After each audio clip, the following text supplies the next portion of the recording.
Magandang araw, narito ng ating balita ngayon. Nailibing na sa kanilang lugar sa Barangay Radyamuda, Ligawasan, SGA na dating sakop ng Pikit Cotabato si Patrolman Ridwan Abubakar Sahid.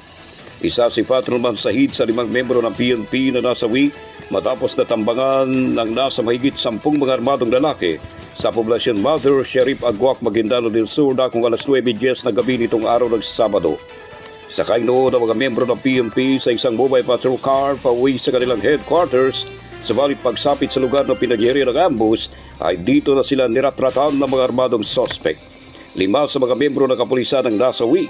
Kinilala ang mga ito na sina Patrolman Kenneth Perotso, Patrolman Alfata Maruhum, Patrolman Amil Bansa, Patrolman Arsenal Sadi at Patrolman Ridwan Sahid. Sugatan at nagpapagaling na sa pagamutan sina Police Captain Alfred Gregory, Police Staff Sergeant Kamaruddin Adam Kansi at Patrolman Abubakar Lauban. Sila ay nakadestino sa 2nd Police Mobile Force Company ng Maguindano del Sur Provincial Police Office o MDS-PPO. Agad namang kinundina ng Police Regional Office Bangsamoro Autonomous Region of Pro-Bar ang karumal-dumal na pananambang sa mga kapulisan.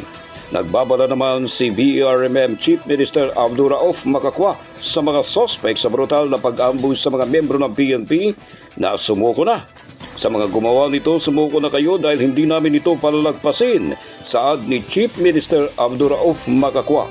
Binisita rin ni Makakwa sa ospital ang 3 sugatang mga pulis sa pagamutan na nakaligtas sa nasabing ambush.